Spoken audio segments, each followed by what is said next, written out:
Queridos amigos, les invito a que conozcan 2 videos en formato de DVD que contienen una extensa investigación de hagiografías, tanto de santos varones como de santas mujeres.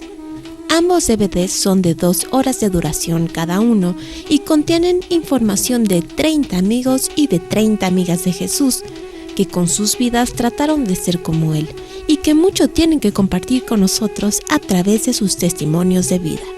Ambos DVDs ya se encuentran disponibles en Casa de San José. Acérquese a los santos amigos de Jesús, conózcalos y pídales su valiosa intercesión. La Moderna presenta.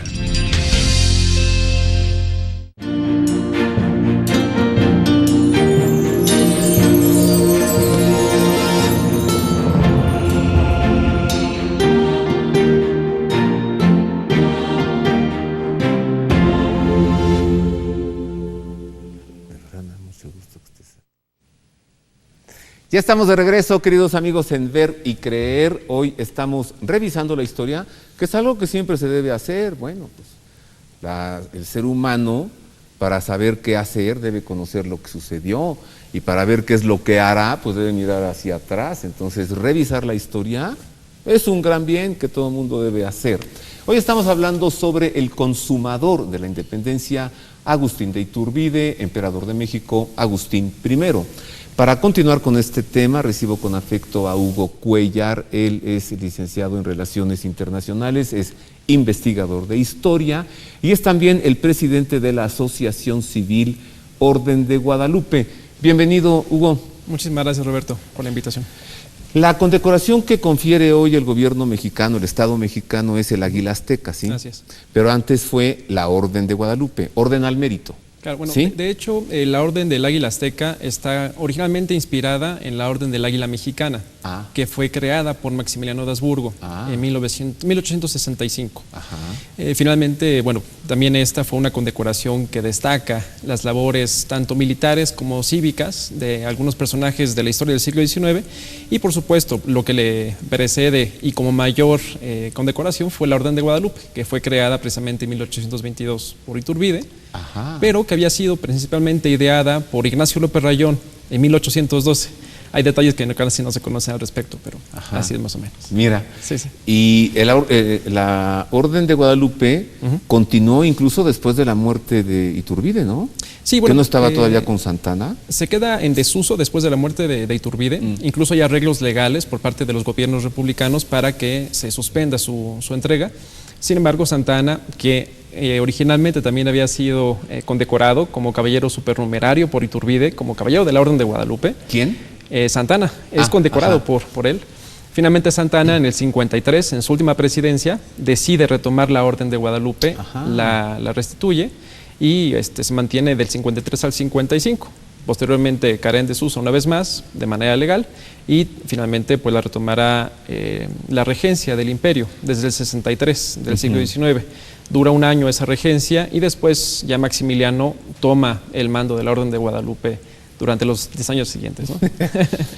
Fíjate que yo llegué una vez ahí a Miramar, en Trieste, donde está el palacete del emperador de México, Maximiliano. Gracias. Y pues es un museo, ¿no? Entonces la gente llega y paga para entrar. Sí. Y te preguntan de dónde viene, como para querer hacer más o menos de qué países nos visitan. Claro. Entonces yo dije, de México. De México. No, usted no paga, pase. ¿Por qué? Porque esta es la casa de su emperador. Claro. Los mexicanos aquí no pagan. Wow, yo me sentí así a un lado que vine a ver la casa de mi emperador. Bueno, pero él es Maximiliano. Hablemos de Iturbide. Nos decía el historiador Luis Reed que más que una traición al libertador, hemos cometido un parricidio con su muerte. Sí. ¿Por qué, Hugo? ¿Por qué tenemos los mexicanos que vivir con este estigma de no reconocer a quien proclamó la libertad de la que hoy gozamos? En el fondo, la verdad, ¿qué sucedió? Ya, digamos las cosas. Pues pareciera que es un paralelismo, ¿no? Es una dinámica muy curiosa, no nada más de México, sino de toda América Latina. Aquellas personas, como bien dice la Biblia, ¿no? Que uno no es profeta en su tierra, de pronto los propios libertadores tampoco son las personas más queridas en su tierra después de ser liberadas. Ocurrió, por ejemplo, con José de San Martín, en Perú. que finalmente libera a la nación peruana, pero es exiliado, ¿no? Curiosamente se encuentra con Iturbide en Inglaterra, pero eso ya es harina de otro costal.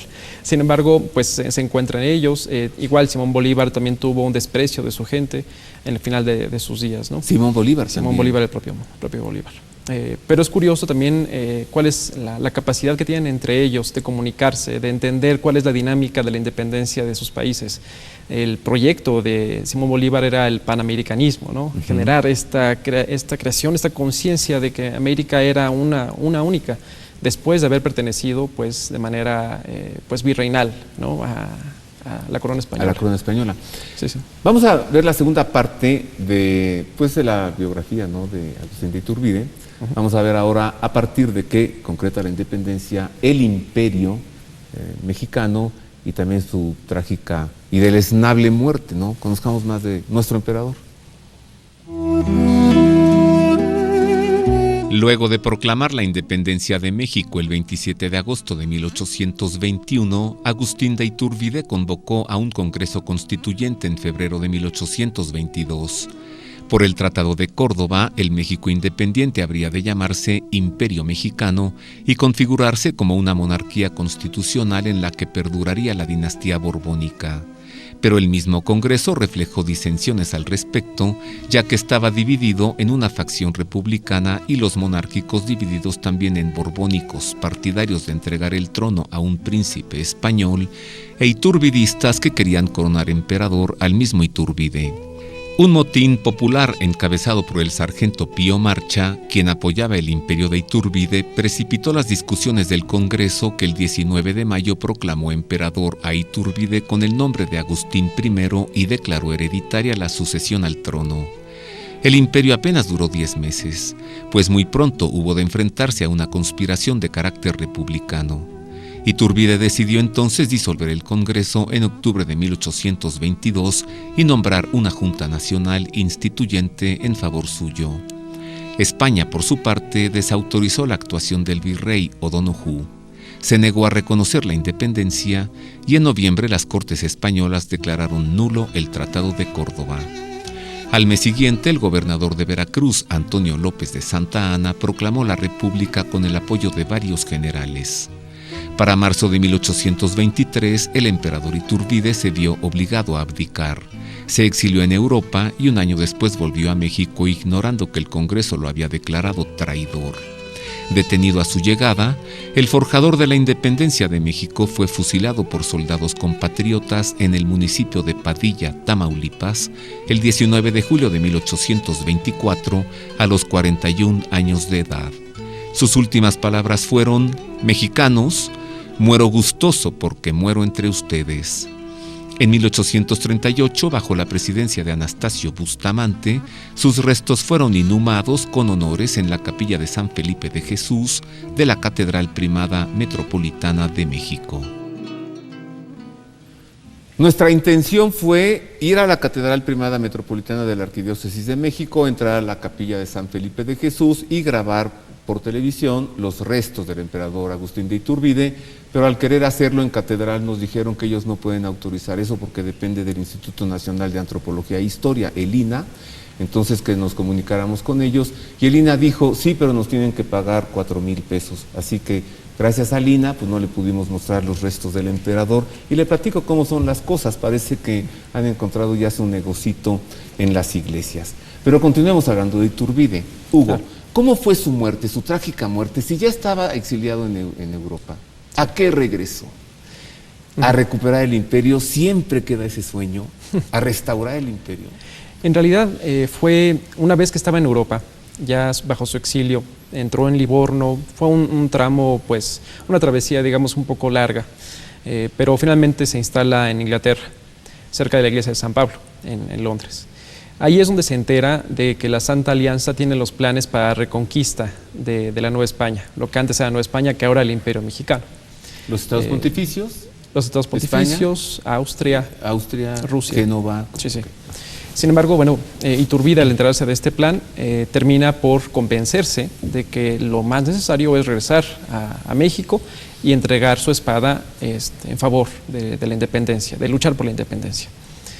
manda cartas directamente a todas las facciones políticas del Congreso para que les sea escuchada la petición, que no se pues intuya esto como una necesidad de querer regresar al poder y nada por el estilo, sino realmente mantener la libertad de México. En este momento es cuando se embarca hacia México, y es cuando los espías que estaban de parte del gobierno mexicano, que era Marchena y Migoni, vigilándolo muy de cerca, de hecho estaban viviendo muy cerca de su casa. ¿De San Paul? Sí, exactamente. Finalmente, pues ellos tratan de comunicarle a Lucas Alamán que se dirige a México, y en la travesía hacia nuestro país, pues el Congreso... Hacia Veracruz, en este caso Tamaulipas, que es a donde llega. Pues termina el Congreso por decretar la proscripción, es decir, el fusilamiento de Iturbide en dado caso de que pise suelo mexicano, toda vez que era declarado pues como una persona no grata, ¿no? Como un traidor a la patria. De manera muy, muy extraña, ¿no? Finalmente, pues Iturbide llega a México, se entrevista con Felipe de la Garza, pero siempre con el apoyo de uno de sus fieles amigos, de quien también estamos haciendo una investigación importante, de Carlos Beneski, que era un polaco que, bueno, de manera como, entre paréntesis, fue gobernador de Colima durante 2 años, luchó en la batalla de Tampico para librar la independencia de México contra Barradas y demás. Pero bueno, esto como paréntesis. ¿Cómo sabes? Finalmente es Beneski quien se entrevista primero con Felipe de la Garza. Felipe de la Garza le da las pautas de que se desea el regreso de Iturbide, escribe una carta que después le pedirá a Iturbide que se la regrese, porque no quieren que nadie se entere de que es un traidor en realidad, y termina por traicionar a Iturbide, ¿no? Iturbide confía en él. Pasan aproximadamente 2 o 3 días para llegar a Padilla, Tamaulipas. ¿Cómo se llamaba este? Felipe de la Garza. Felipe de la Garza Iscariote. Son los descendientes de Judas, pero se cambian el apellido. Nunca falta el traidor. Así es. A ver, otra vez.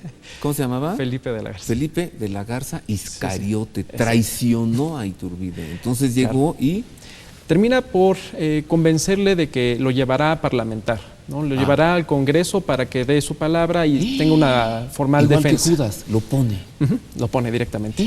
En este caso, cuando ya lo lleva en camino a Padilla, termina por decirle, mire, tenemos un pequeño problema, tenemos que llevarlo preso, pero no se preocupe, usted seguirá en libertad y demás.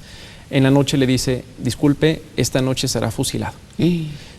Inmediatamente Iturbide queda pasmado, le manda una carta a su esposa diciéndole, pues son mis últimos días, discúlpame y demás, ¿no? Deja su rosario, su cruz como herencia, que es lo único que tenía consigo. Finalmente, de la Garza le dice, ¿sabe qué? Esto ya no se va a llevar a cabo, el día de mañana lo conversaremos. Termina por verse el día siguiente y es donde le menciona a Iturbide, le entrego a usted el mando de mis tropas para que usted libere la nación mexicana de la corrupción que hay en el Congreso. No, el mismo traidor. El mismo traidor, Iscariote. Pero solamente fue para darle un poco de oxígeno antes de llegar al cadalso. Entonces termina por convencerle de que era un buen hombre, un hombre de honor, que así lo creía Iturbide previamente de Felipe de la Garza, y cuando le entrega el mando de las tropas, poco después le dice, una vez más, tengo que llevarlo preso para evitarnos problemas. Al llegar al Congreso en Padilla, ahí se le liberará y tendrá la oportunidad de defenderse legalmente.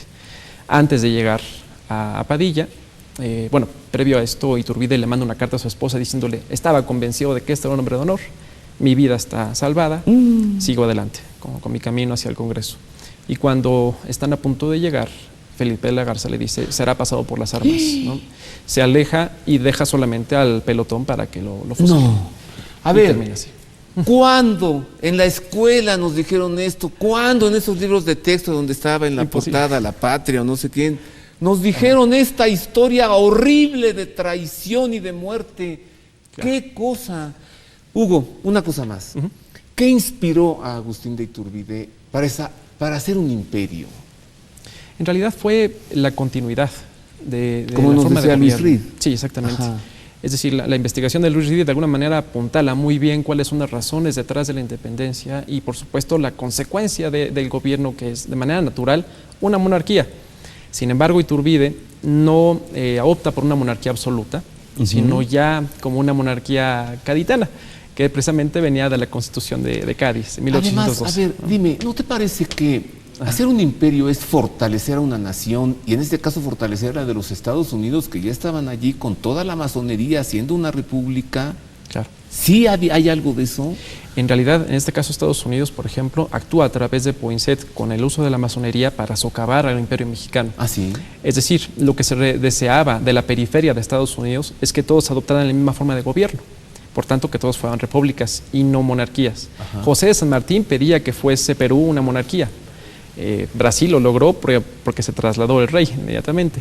Sin embargo, en México pues también hubo este gran ataque de parte de Poinsett para introducir a la masonería en México y por tanto luchar por la república. A ver, te pregunto, de haber sido un imperio, ¿habríamos estado a la par que los imperios europeos en lugar de estar sometidos a los Estados Unidos desde entonces y hasta ahora, esperando a ver el tratado ahora de comercio? Claro, de entrada seríamos sin lugar a dudas un vínculo natural con Europa. Porque Europa, por supuesto, tenía esa forma natural de gobierno. Más adelante, México, con esta forma de gobierno, hubiese tenido mucho más éxito, sin lugar a dudas, por la consolidación de una figura, ¿no? Como se logró en Europa. ¡Au! Bueno, a ver, muchas gracias, Hugo, es mucha información. Yo, la verdad, estoy como triste ahora, ¿eh? Oye, bueno, además, Hugo Cuellar, además de ser presidente de la Asociación Civil Orden de Guadalupe, investigador y dedicarse a las relaciones internacionales, es un hombre de fe porque estás ahorita con un albergue ayudando a los damnificados por el sismo y me pidió que quería convocarle a usted a llevar donativos, así que dale. Así es, bueno, si fuera posible tener el apoyo de parte de la sociedad civil, pues para el acopio que se encuentra en Eje Central número 806, es la parroquia de Santa María la Natividad. Es muy necesario el apoyo, el desarrollo para las comunidades que quedaron afectadas tras el sismo, pues fue devastador y es necesario prolongarlo 2 o 3 meses más. Por esta razón, sí. Parroquia de Nuestra Señora de la Natividad. Nuestra Señora de la Natividad, Eje Central 806, requerimos urgentemente alimentos y material de construcción. ¿Alimentos cómo? Alimentos no perecederos. Enlatados. Y granos. Material de construcción que sería cemento, varilla, láminas de cartón, plástico y demás. Parroquia Nuestra Señora de la Natividad. Exactamente. Eje Central 806. 806. Muchas gracias, Hugo. No, al contrario. Mil gracias por todo. Mil gracias. Hago una pausa, queridos amigos. Regresamos con más de... ¡Ay! El emperador sin patria. Regresa el historiador Luis Reed para pues cerrar esto, ¿no? Pero qué historia la de Hugo, cómo me quedo triste, cómo se pudo hacer eso y luego con ese engaño. Vuelvo con esto y con más, vuelvo con el desenlace.